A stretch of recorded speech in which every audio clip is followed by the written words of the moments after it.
मैं आ गई हूं केपी साहब, मगर ये मत सोचना कि मैं तुम्हारी मर्जी से आई हूं।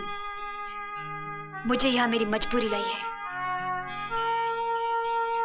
पति पत्नी के लिए भगवान होता है और मैं अपने पति के लिए कोई भी कुर्बानी देने के लिए तैयार हूं। बोलो, उन्हें छोड़ने का क्या लोगे? बोलो,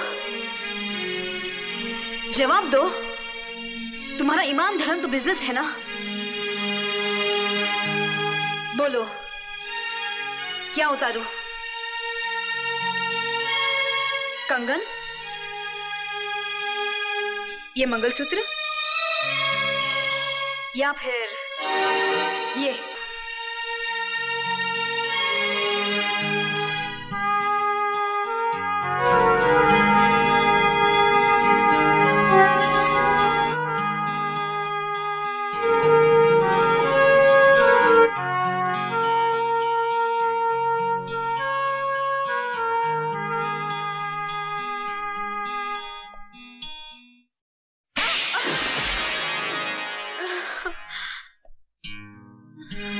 तुम क्या समझती हो मुझे तुम्हारे जिस्म की जरूरत है? तुम्हारे शरीर की भूख है मुझे?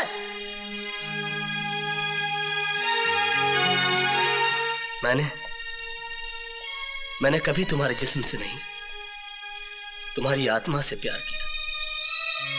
लेकिन तुमने मेरी कद्र नहीं की, मेरा इंतजार नहीं किया। मुझे किसी गुजरे हुए वक्त की तरह भुलाकर किसी और का हाथ थाम लिया।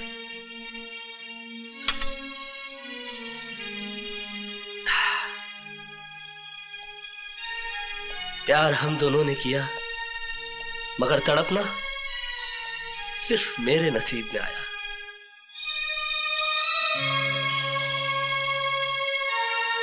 मेरा तुम्हारा नाता तो उसी दिन टूट गया जिस दिन तुम्हारी शादी हुई। मैं उस दिन तुम्हारे घर अपनी मोहब्बत का इजहार करने नहीं गया था,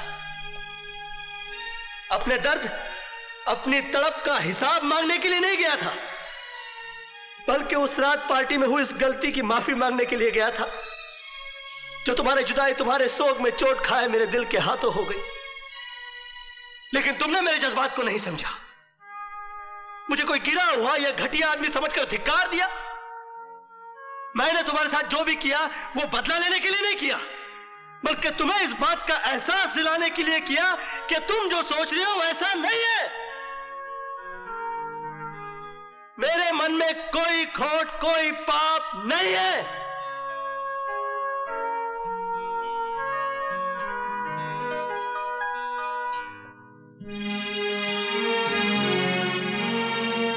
मोहब्बत का दर्द बड़ा जानलेवा होता है पूजा जी। मैंने तो तुम्हें माफ किया,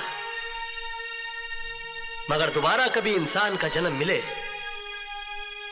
तो मोहब्बत जरा सोच समझ कर कीजिएगा।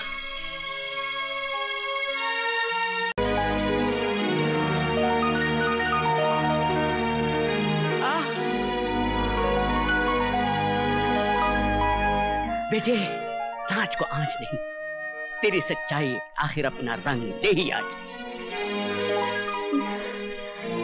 नहीं बाबूजी, मैं अपनी सच्चाई के बूते रिहा नहीं हुआ। मेरी रिहाई कराने के लिए आपकी बहू ने कीमत चुकाई है।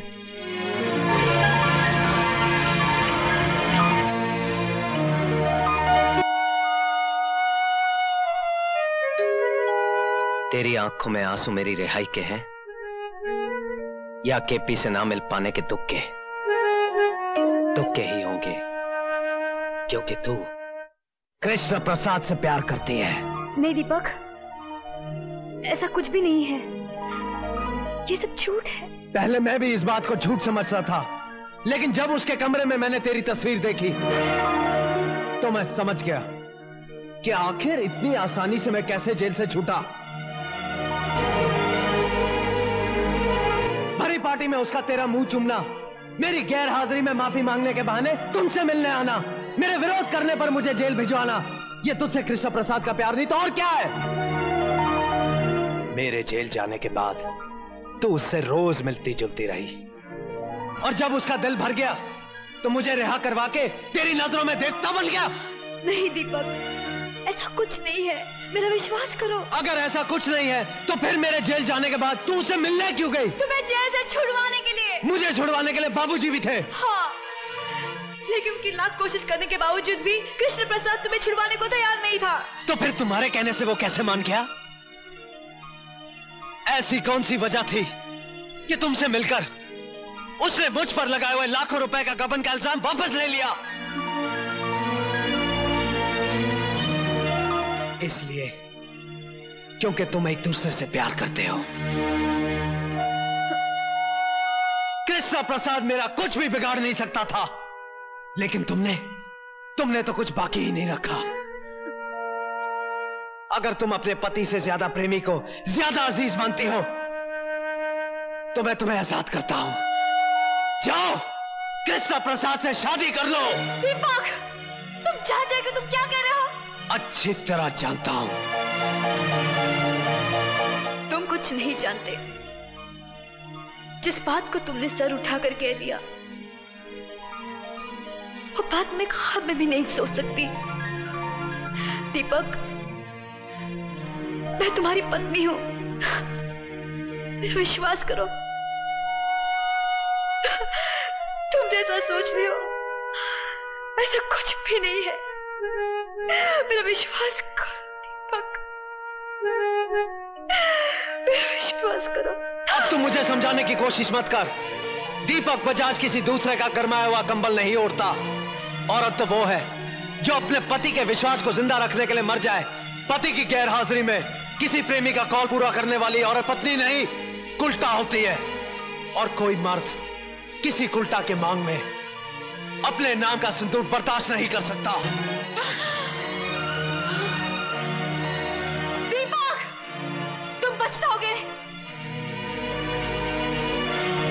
इससे पहले कि मैं अपने आप में से बाहर हो जाऊं, दूर हो जा, दूर हो जा मेरी नजरों से। Get out.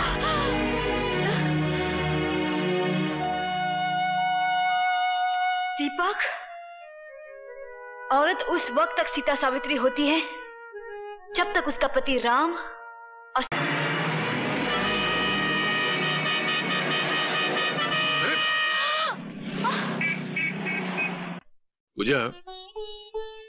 मुझे तुम्हारी गुजरी हुई जिंदगी के बारे में पूछने का हक तो नहीं है, लेकिन इतना मैं जरूर जानना चाहता हूं कि वो क्या वजह थी जो तुमने कृष्णा को भुला दिया।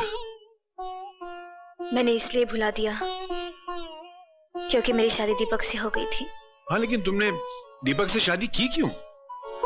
प्यार तो तुम कृष्णा से करती थी। हाँ, लेकिन उस प्यार की वजह से कई जिंदगियां खराब हो रही थी। मान सम्मान समाज सबकी कसूरवार हो गई थी मैं। कृष्णा के इंतजार में मैं इतना जली कि अगर पत्थर भी मेरी जगह होता वो भी राख बन जाता, लेकिन मैं राख नहीं हुई क्योंकि मुझे उम्मीद थी कि वो एक दिन आएगा। 5 साल हो गए, ना वो आया ना उसकी कोई खबर। फिर मेरे माँ बाप मेरी शादी को लेकर परेशान हो गए। एक दिन कृष्णा का खत आ गया जिसमें लिखा था मुझे भुला दो। तब मेरे इंतजार करने का बहाना भी खत्म हो गया। फिर लड़की तो होती ही है त्याग का जहर पीने के लिए। मुझे खुशी खुशी अपने माँ बाप के फैसले का जहर पीना पड़ा। तो क्या तुम्हें कृष्णा का दूसरा खत नहीं मिला? कौन सा दूसरा खत?